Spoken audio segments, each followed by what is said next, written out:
Hi, boys and girls. I hope everyone had a good Thursday. I thought because this month, March, is Women's History Month, that we would read a nonfiction book about a woman who was a pioneer in her field. So I went to the library and I looked for some, and I found this book called Joan Proctor, Dragon Doctor. Now, I'm going to tell you the truth. Part of the reason I picked it is because her first name is Joan, and so is mine. And it's very rare for me to see books with characters named Joan. So we're going to find out a little bit about Joan Proctor, Dragon Doctor. Back in the days of long skirts and afternoon teas, a little girl named Joan Proctor entertained the most unusual party guests.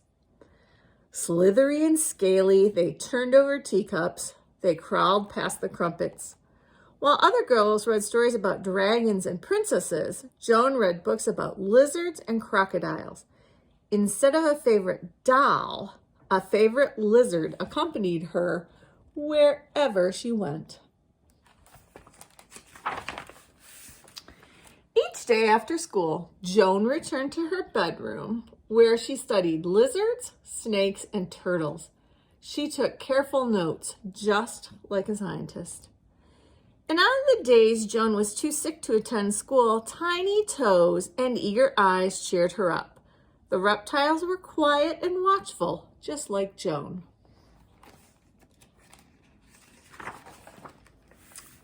For her 16th birthday, Joan received a most curious gift, a baby crocodile. She tied a little ribbon around his waist and took him for a walk. She even brought him to math class one day. The students shrieked. The teacher recoiled. Apparently, crocodiles were not welcome at school. When Joan grew older, she skipped the parties and dances with her friends. Instead, she sought out the curator of reptiles and fish at the Natural History Museum.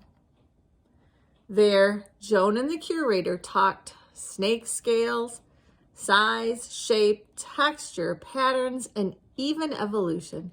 Sometimes Joan smuggled in her crocodile to the delight of the curator. He knew right away that Joan was special. My kids this afternoon that I was reading this to said, he looks like Santa. He kind of does. But soon, these carefree days came to an end. England was at war. Women took up jobs left behind by men. The curator found himself short-staffed at the museum, so he hired Joan as his assistant. Joan flourished at the Natural History Museum. As a scientist, she surveyed the museum's vast collection and published research papers on pit vipers and pancake tortoises. As an artist, she created exquisite models and drawings for the reptile exhibits. When the curator retired, Joan took over. Men returning from war were surprised to find a woman in charge, but times were changing and Joan was leading the way.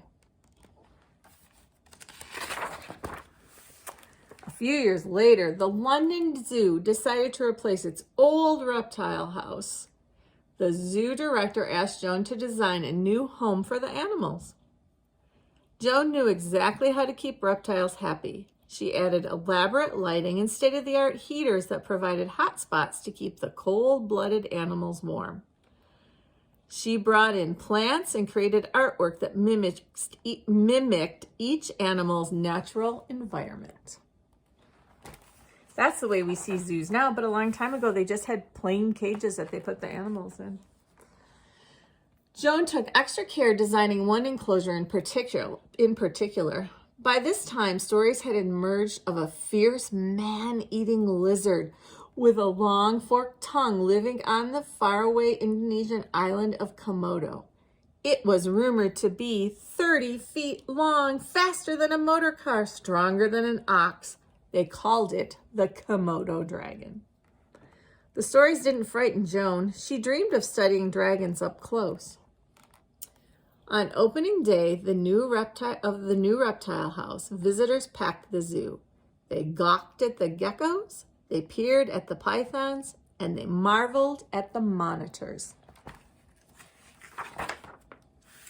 But when they reached Joan's special enclosure, they gasped.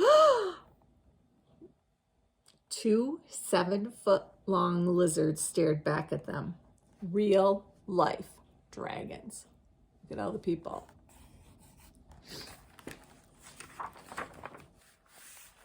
Although the visitors were thrilled, Joan was concerned. One of the Komodo dragons, Sumbawa, did not look well.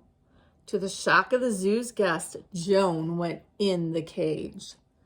She moved Sumbawa to the reptile clinic with the help of 6 nervous keepers.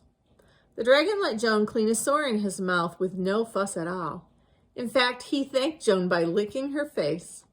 Joan thought Sumbawa was brave. The keepers thought Joan was brave.